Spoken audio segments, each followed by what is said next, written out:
Weekend is here. It's time for another match preview and prediction for our game tomorrow against Brentford.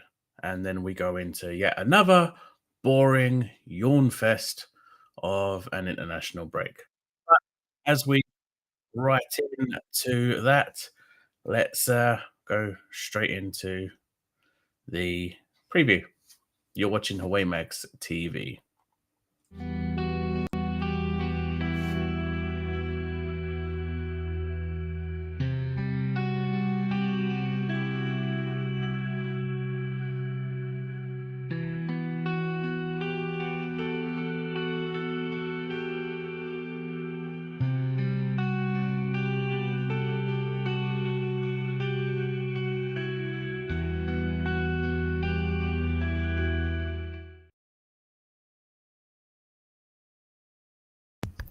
Good afternoon, everybody. Welcome in. I know I should have gone live yesterday, but I didn't get home till late last night.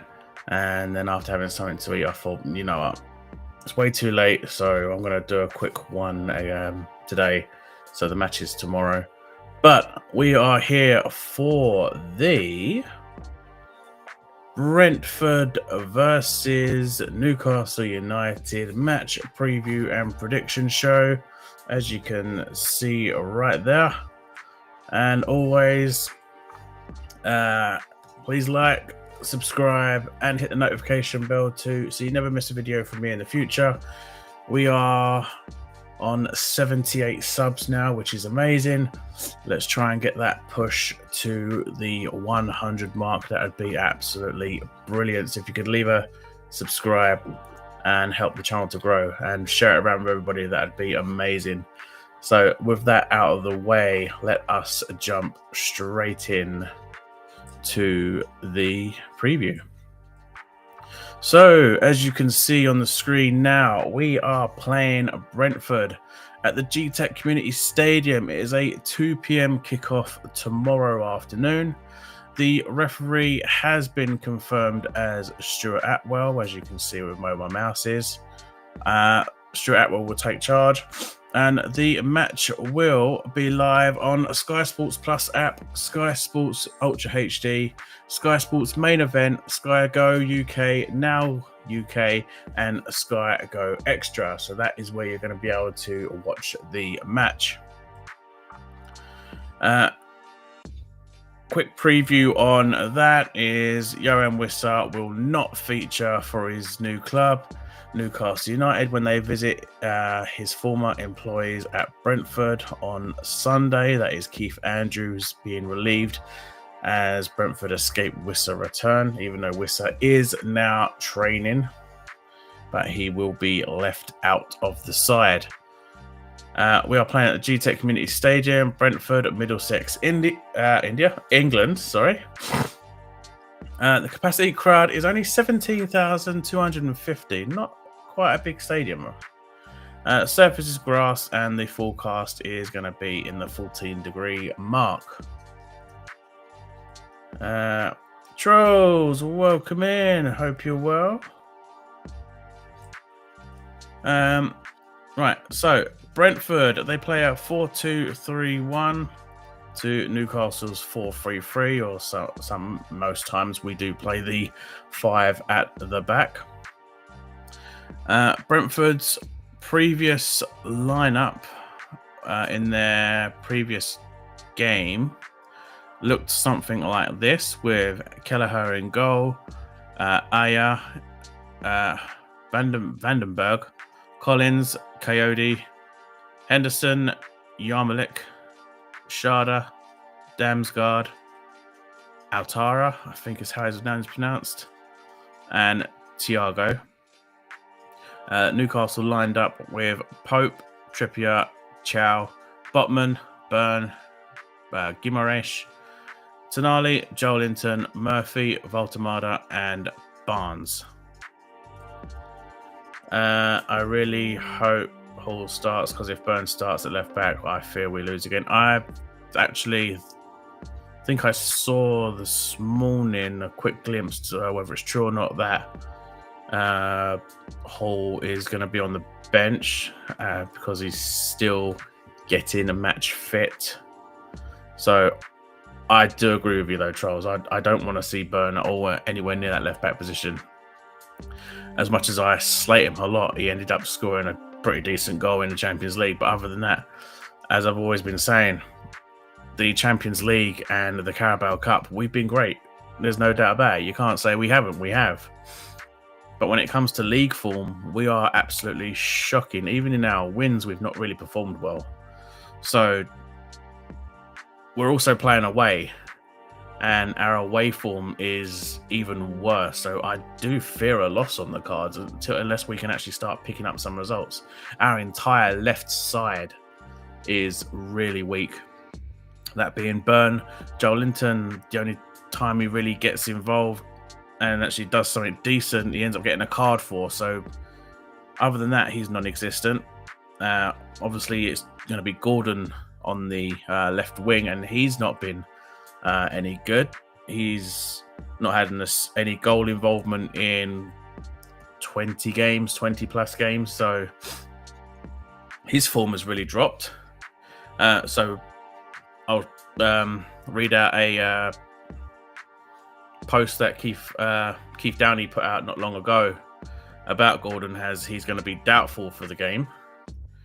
So I do think Barnes will start there, and I hope Murphy keeps his place because Flop Langer, as I'm now calling him, is just terrible. We've wasted a lot of money on him, in my personal opinion. He's absolutely horrific. He's not done sod all since coming in, apart from the match against Barcelona and USG, where he was man of the match and the best player on the field. I will admit he was the best player on the field. Every other game, he has done nothing. He is another version of Murphy, but Murphy has been so much better. And I would keep Murphy in that side. Murphy can do assists. Murphy can score goals. Alanga has done none. But moving on from that, we have been great in the Cups, but rubbish in the Prem. Exactly. Howell needs to stop playing his favourites and start playing players that hasn't been playing like crap. Everyone's getting to that stage where he needs to stop picking his favourites. There's the main one being Dan Burn. And it may not go down well with many, but I would rather like to see Aaron Ramsdale be given a few chances now. I mean, we've got him in on loan. Apparently, he now wants to make his move permanent. But Pope's footwork is terrible. And I think West Ham was my final straw with Pope because he doesn't know how to catch a ball. He likes to constantly keep punching the ball away. It's like another Carl Darlow type of scenario. Darlow would always constantly punch the ball away. He rarely ever caught the ball, and I still say now that if Pope had caught that cross for West Ham's equaliser before punching it out straight to Paqueta and Paqueta, however you want to pronounce his name, rocketed that goal in, that goal could have been avoided. That goal could have been massively avoided. So yeah, I would like to see Ramsdale given more chances. Why not give Alex Murphy? Nobody knows if he will play good or not. That's the thing. How does it seem to favour any youth? We've got youth players that have, even Park Sang-soo. He looked absolutely amazing in pre-season. He played, I think it was 3 games, if I remember rightly. I'm not, but what I saw of him, he looked amazing on the wing.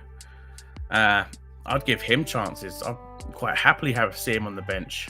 But for some reason, Howe doesn't favour the youth.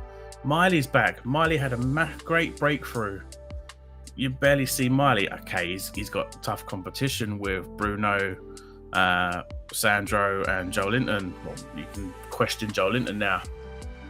But then you've also got Jacob Ramsey coming in. So it's now pushing Miley further out of the pecking order. You've also got Joe Willock as well, but I think Joe Willock is one that's going to need to be moved on at some point because he's not really been at his best of late either. But going into the coaches, Keith Andrews and Eddie Howe. Brentford have, well, as you can see there, they don't seem to have any injured or suspended players.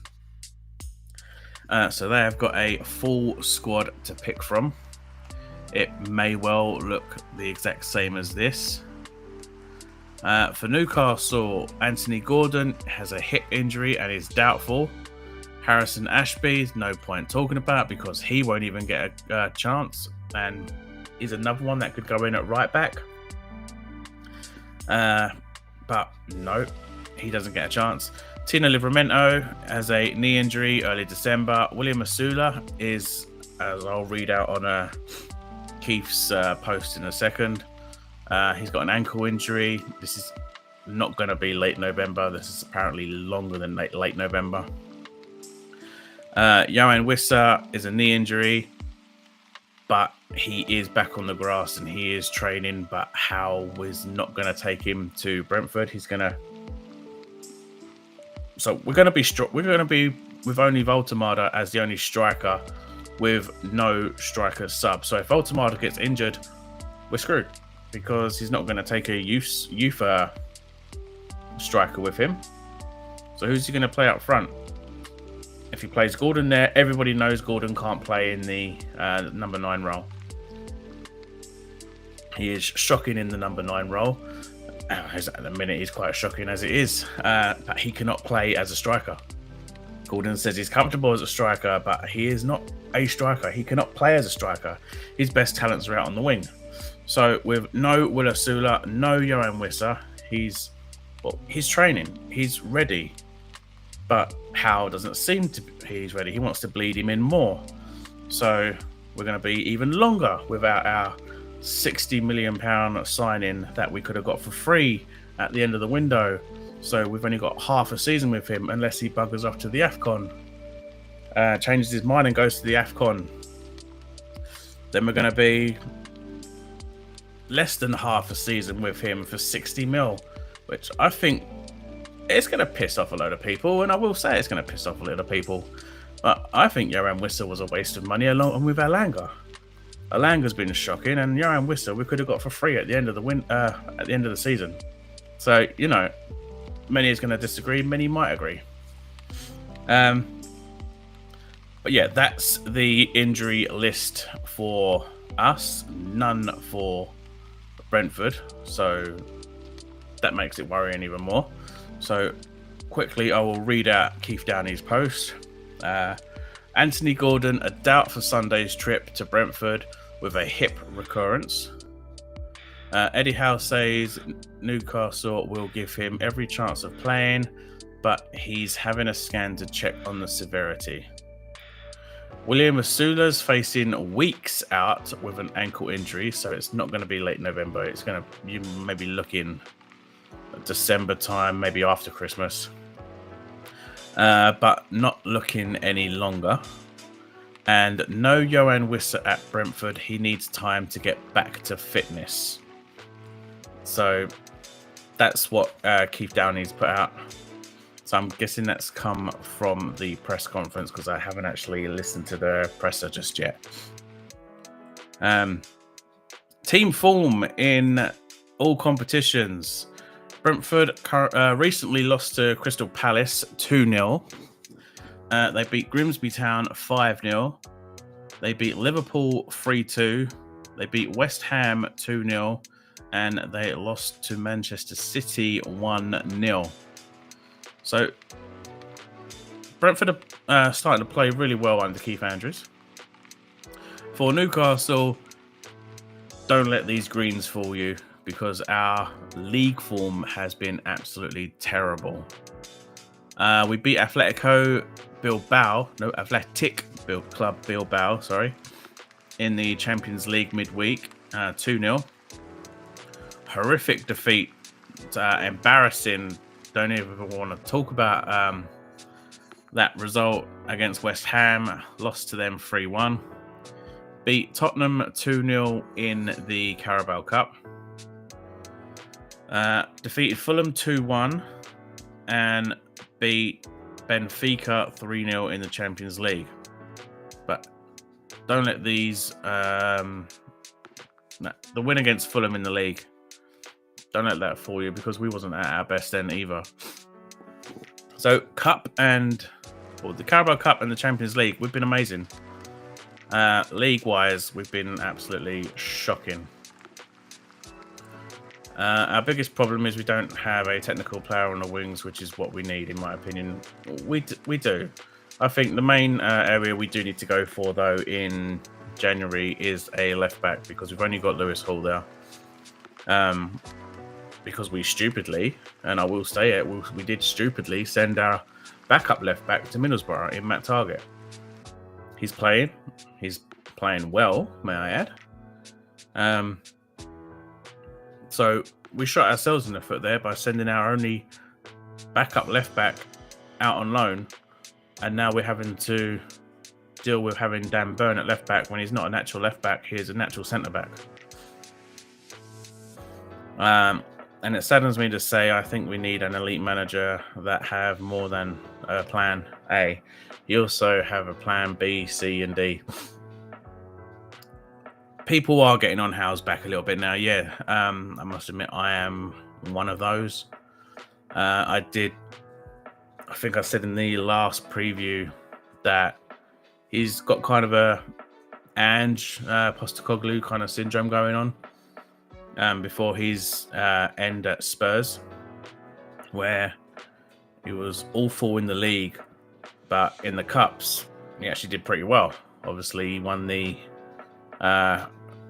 Europa Cup. So this is what we're kind of seeing with Howe, because we are not very good in the league. Our performances have been shocking, and we've been using that 5 at the back type of formation in the league. Everyone except Howe knows Gordon is crap at the striker position. Exactly, 100%. 100%, but Howe won't go for a left back. He thinks Burn is doing a good job at left back, which proves Howe isn't good enough. I mean, we all know Burn is not the strongest out wide. What annoys me the most is that he thinks he's a winger now.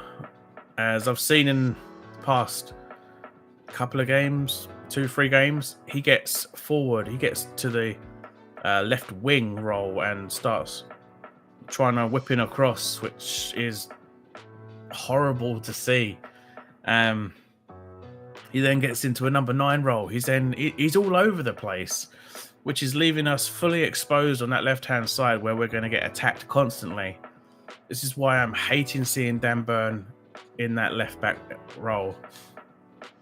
And as much as I say it, he's aging. He is aging a lot, same as Fabian Schär.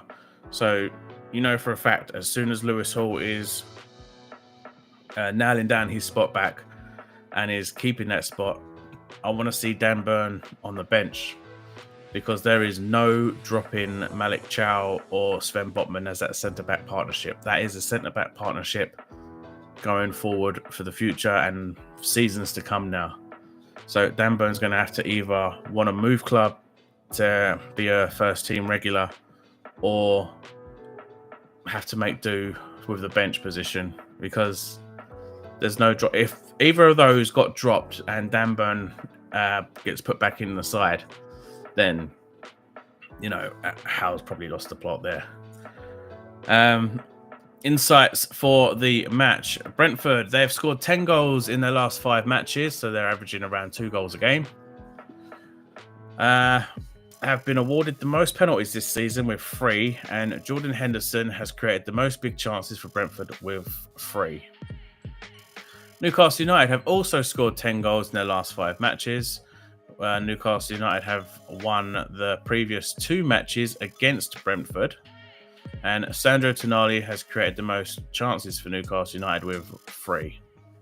So we have won the previous 2 matches against Brentford. 100% agree.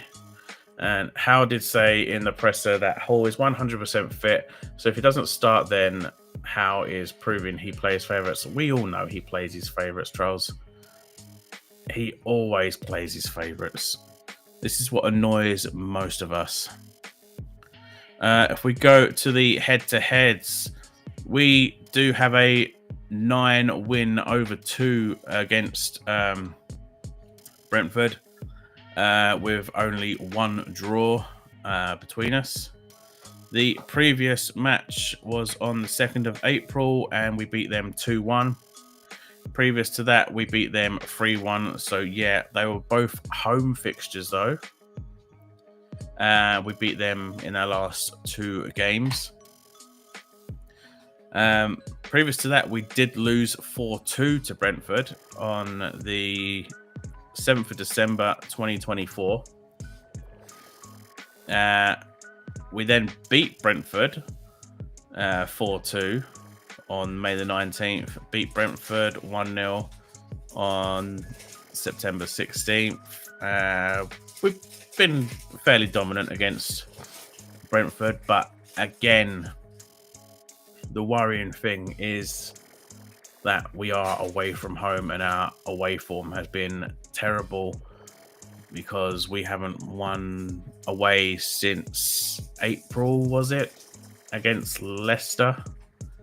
So that's the worrying thing. And the only way to get match fit is to play and get subbed when tired. Yeah, you're spot on there. The only way you're going to get match fit is by playing games. You're not going to get match fit by sitting on the bench.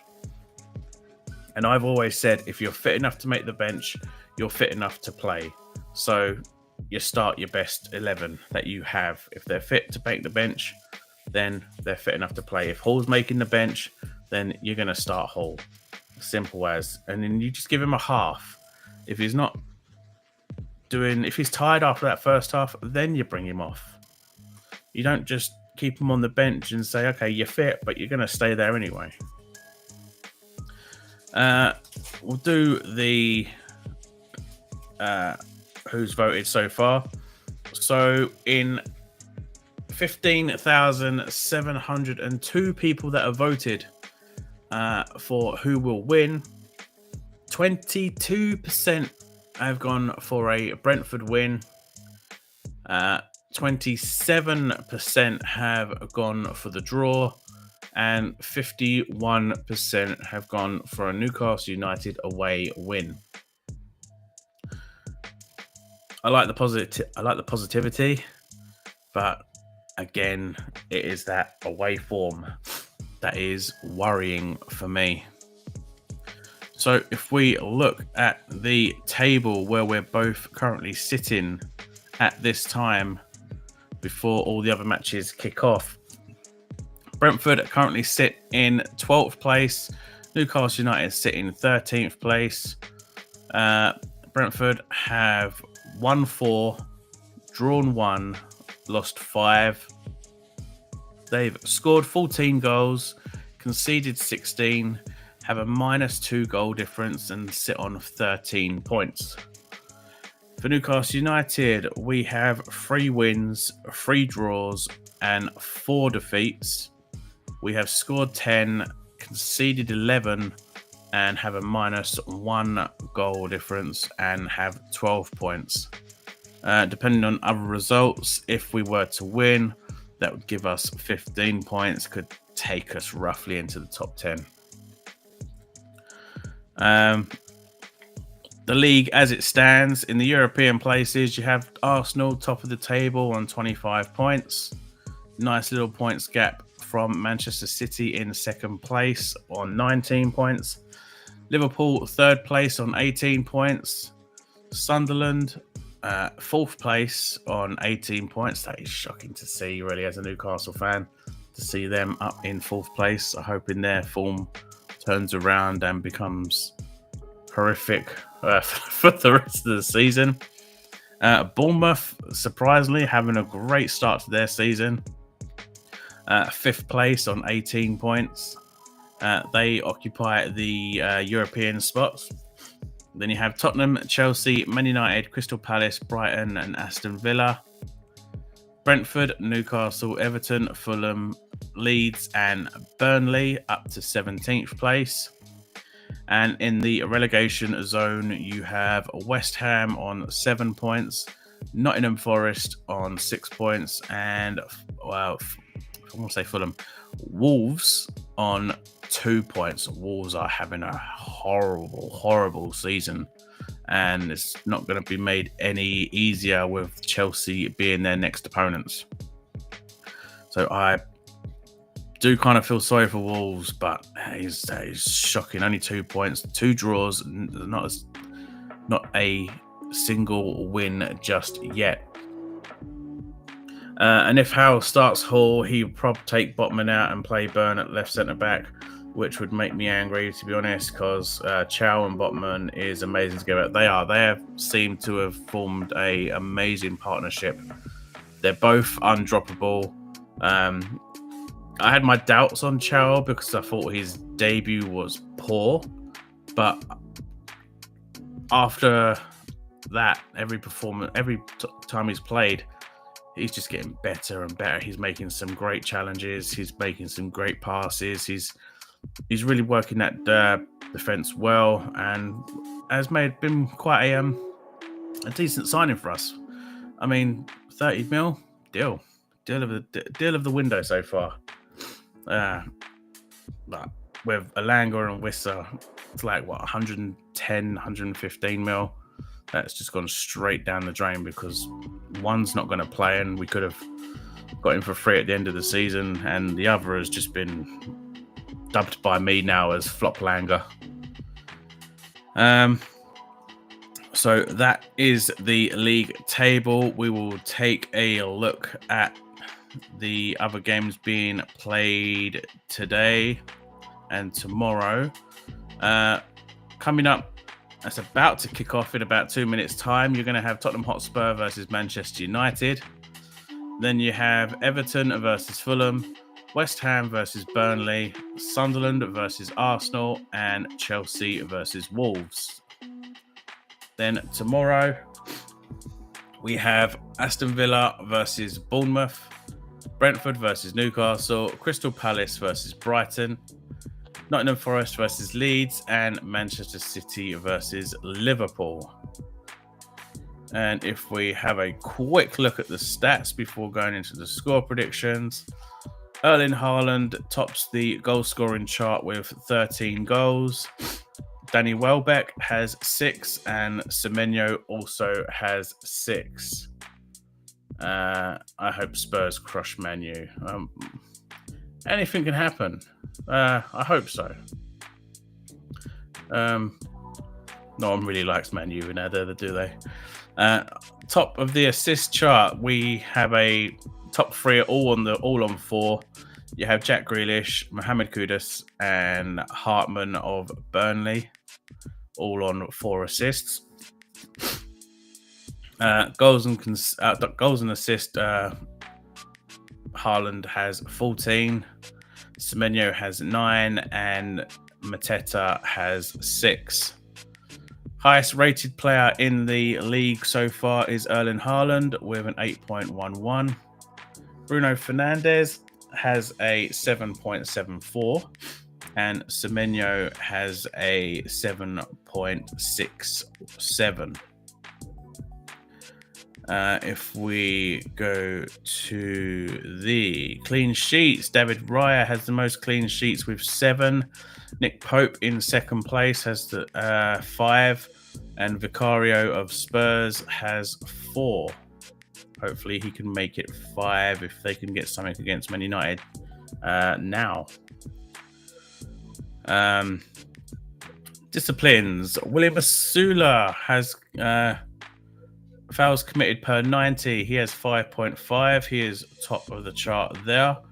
Sasa Lukic has 3.7 in second place, and Mark Guiu, or however you pronounce his name, of Chelsea has a 3.6.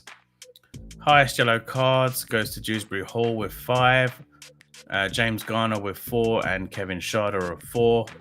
and 3 equal tops the red cards with Casemiro, Gomez, and Shabala, all on 1 red card each. Great show. Thanks, Charles. Take care as well. So that brings us to the close quickly, but before that, the top goal scorers for both sides in the Premier League alone, this is not in all competitions. Thiago is Brentford's top goal scorer in the Premier League. He has 6 goals. He has a rating of 7.12. His XG is a 4.47. He has no assists and has played 10 games, so 6 in 10. For Newcastle, our top goal scorer is Nick Valtemada.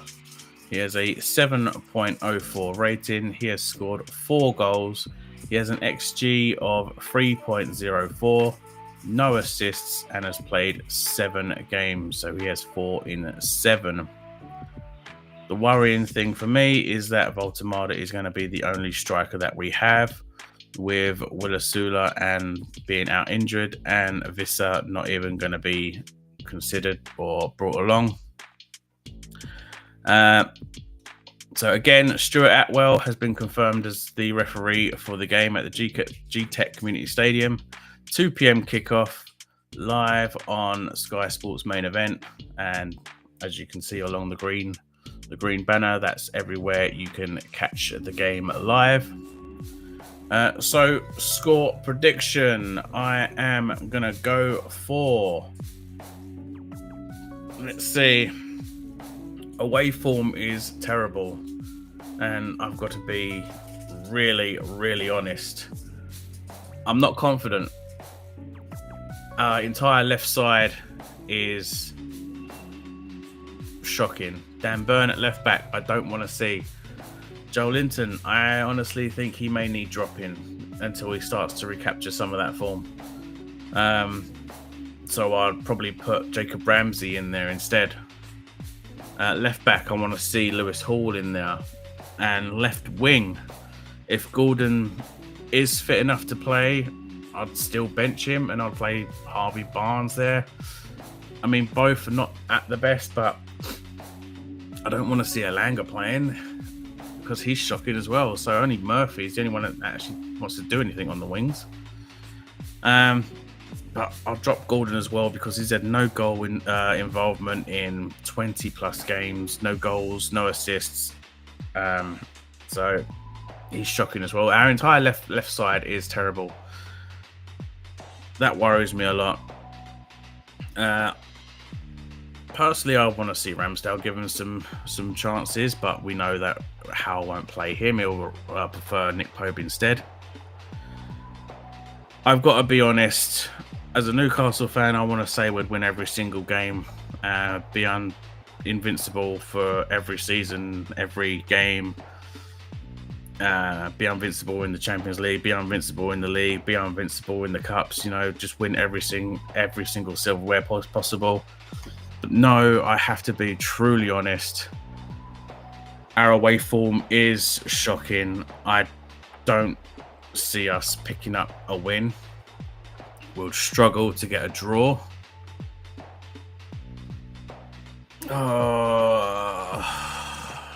It's difficult. If we was to win, I would say 2-1 win. If we were to draw, I would probably go with a 0-0. And if we were to lose, then I'm thinking a 2-0 defeat. I just don't know where the goals are going to come from. So, which one am I leaning more towards? Oh, that one gets me. I just don't see us getting the win. I mean, I want to be proved wrong. I want us to actually turn up and actually put in a performance and get 3 points. If we don't win, then it's not very good going into the international break. But I am leaning more towards a defeat. especially after that West Ham game. I mean, we don't seem to get a bounce from doing well in the Champions League or the Cup, because our performances still end up being rubbish in the league. I am leaning towards the defeat. I am sorry to say, I am leaning towards that defeat. I think 2-0 defeat. I want to be proved wrong, and I want to see a 2-1 win. But we'll see on the day, which is tomorrow. But who would you change in the lineup? Would you change that entire left side as well as I want to? Would you change anyone else in the team? Let me know down in the comments below. Leave me your score predictions as well in the comments below. See what you feel is going to be the result come 2 p.m. tomorrow when we kick off. And how you think our current away form is going. Does it concern you as well? And obviously we need a new left back, because we don't want to see Burn at left back anymore. We want Hall in there, and we need another left back brought in January to give Hall competition, so that we have a selection of natural left backs to go at left back. But other than that, that is going to bring a close to the show. So do, again, please leave a like, subscribe as well. Let us build our way up to that 100 subs mark. We're close. We are close. We're 22 away. From the last time I checked, we were on 78. Ding that notification bell as well, so you never miss any uploads or when I go live. And also when I do a short, which is usually rare, but if I do a short, you'll get notified that as well. So you can always jump in and jump around and get involved in the chat as well. Let me know your thoughts, and we'll just have a talk. But other than that, that is going to be all. Oh, sorry, we'll just get rid of that. That is going to be all for today. So enjoy your weekend. Enjoy the rest of your day. Let's hope for that win coming up. So other than that, do take care, and I will catch you in the next one, which I don't know, because I don't really want to do international break, because I just find internationals boring. That's just me personally. So it's going to be a yawn fest for the next couple of weeks, because it's going to be a yawn fest because we've got the international break, and we don't come back until the 22nd against Manchester City. So right there, you can follow me on X. I'll follow you back, and you're going to find out on there when I'll go live next. Or if you're subbed and you ding that notification bell, you'll most likely know, because I would have set up a stream for whichever date that I'm going to go live on. But your best bet is to head over to X, follow me there, or you can come find me on Instagram as well, which is just at HawaiiMagsTV. And you'll find out when I'm going to go live. But other than that, do take care. Enjoy your weekend. And yeah, let's hope for a win. See you later.